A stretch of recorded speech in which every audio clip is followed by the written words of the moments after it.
Hi everybody, this is Chris DeFurio with Keys to the Shop and welcome to another edition of Shift Break. Today's episode is brought to you by the folks at La Marzocco. La Marzocco has been making espresso machines by hand in Florence since 1927.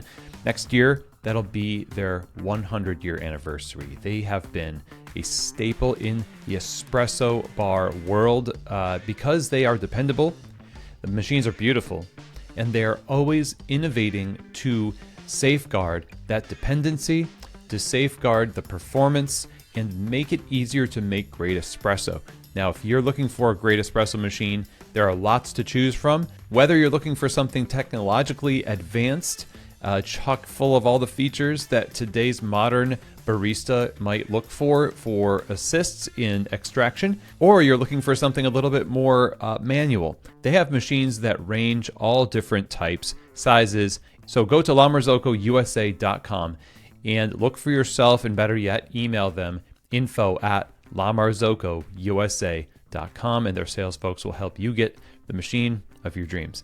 Okay, so we're also sponsored today by our friends at Rattleware. Rattleware.com is where you can go to learn where you can find small wares that just work. Small things make a big difference in the cafe. It is the aggregation of marginal gains. When you have a lot of small things that work really well, you have a cafe that works well. Rattleware knows this. That's why Rattleware.com, this company, is all about making functional smallwares for the coffee shop. So if you're looking for smallwares, and all of us are basically, this is stuff that we just need for the cafe to work right, you should be looking at Rattleware.com. Now, today, everybody, I wanted to talk a little bit about the issue of marketing and how to become immune to fear-based marketing. And I have told many people this weekend at Coffee Fest that I feel like it's my job to deprogram people, to get outside of the mindset of the FOMO, the fear of missing out. And yesterday, as I got back, and I'm in the haze of travel, and I'm just like trying to acclimate back to normal life, what do I run across except somebody saying, hey, don't be left behind. Don't be left in the dust. You're going to, if you don't adopt or adapt, and every article that talks about a trend or a technology or an ingredient, etc., they're all just like, what's your cafe going to do to keep up so you don't get left behind? I have news for you. There are wildly successful coffee shops out there that for decades have been doing simple things, meaningful things, and sometimes, yes, aligning with current trends because it makes sense for them, but they didn't do it out of fear. They did it out of a sense of purpose and fit and alignment, self-knowledge, and going into the industry full and steady and grounded is actually very important. You go to a trade show and you have no bearing of who you are, and you're asking it or that stuff to define you, then what's happening is you are simply a product of somebody else's opinion, a conglomerate of different products without a lot of cohesion. And it creates confusion. And there's not a lot of harmony there. Things are out of tune. You got to know what song you're playing to know what notes to hit. But if you just take a collection of notes that you think are really cool, I like that note, I like that note, and you just push them all together, you don't get a song, you get noise. And a lot of cafes have some noisy parts that have been built on, well, we don't want to miss out. And so what we're going to do is we're going to adapt, and try to market these things. But there's something missing. It's just, it doesn't hit the right way, and it doesn't succeed. It doesn't blow your business up the way that salesperson at the show said, everyone's doing this. Trends show that XYZ. So many percents of so many different cohorts of generations are buying this thing. And now you can participate in this. It's like a gold rush. There's no guarantee, but some people have succeeded is the promise that means you will succeed because they did. Now, we're not told exactly why they succeeded. We're meant to believe that it's as simple as adopting the thing will bring about the result of that example that it was given. How this person sells a lot of matcha, or this person uses this technology and they're successful, ergo using that will make you successful. And if you don't do it, by the way, you're going to be left in the dust. And I don't want to be left in the dust. And so we suspend judgment and we make decisions out of fear. It's the same kind of impulse that we have that prevents us from having substantive conversations, courageous conversations, however you want to phrase it, radical candor, like the author Kim Scott talks about in her book. It's a great book, with our staff, because we're avoiding the pain of a confrontation or the difficulty of the conversation. That's a fear-based decision. Also, a fear-based decision in this case with marketing is we don't have enough faith in and have not studied the value of what we currently have. We are more plugged into trying to avoid being left behind. So we're always focusing on the new and the next. And the fear that we have is that we will be irrelevant. But what you don't see when you're not looking at the right place is your place, is your coffee shop and your customers that have made you who you are today. What you do today should give you at least some level of groundedness to say, the people who come to my cafe love what I do enough to keep coming and support the business. Now, we have this fear-based idea, which is eventually they're going to be like, this is boring, I'm going to leave. I got to tell you that most people don't think that way when it comes to going to a coffee shop. They're not going to a coffee shop. The majority of your customers are not looking for your coffee shop as a source of entertainment.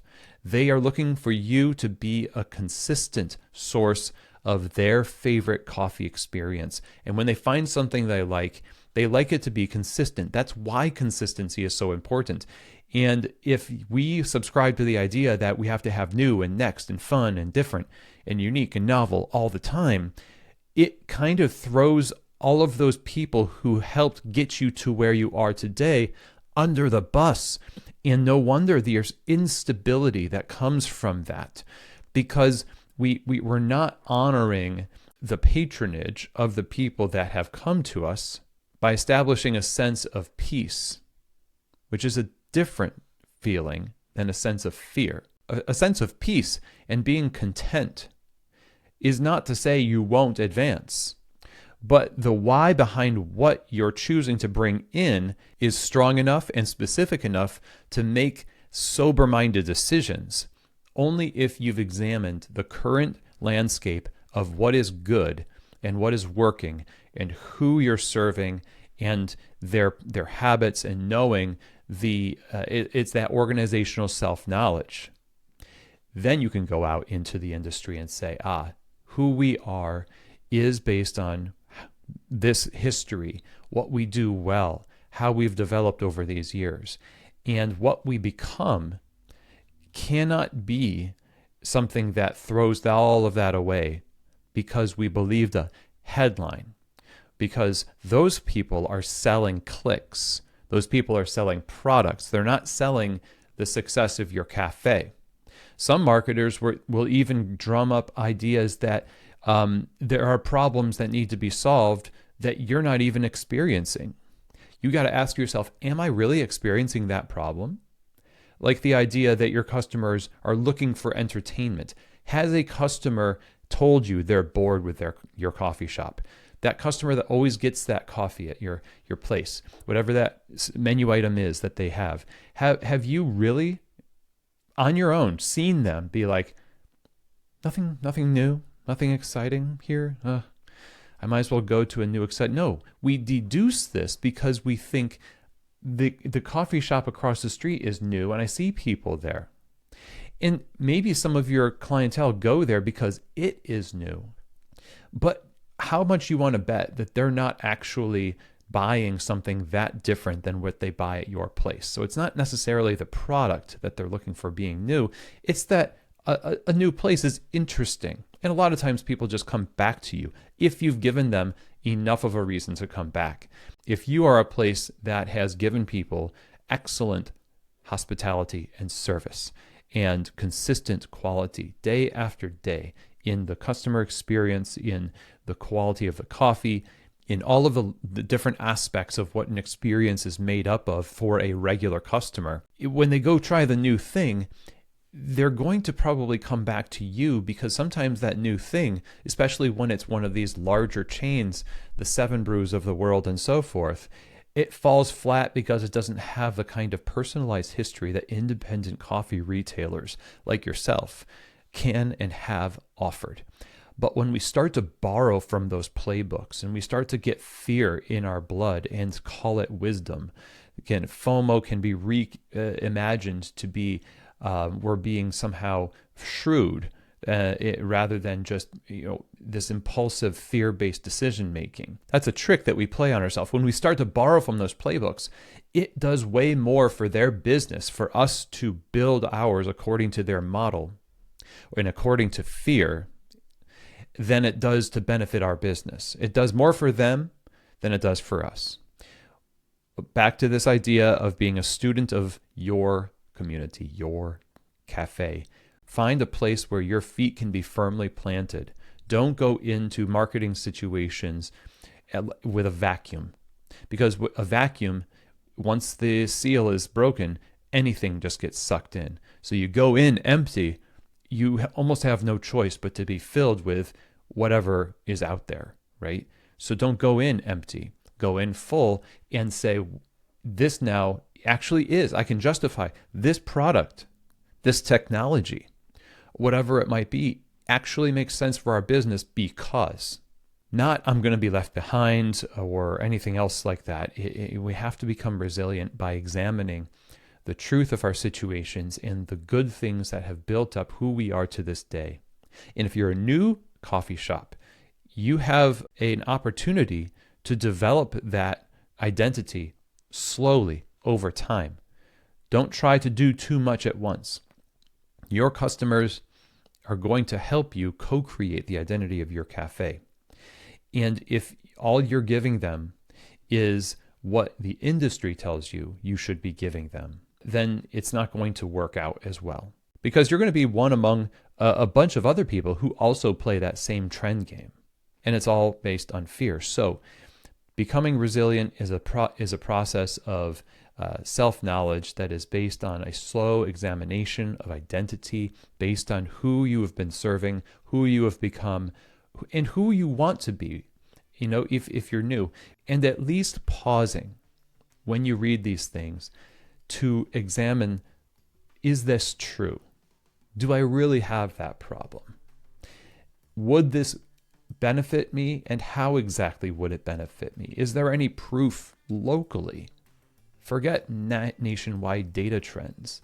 Look at your local economy, look at your local community, and start there.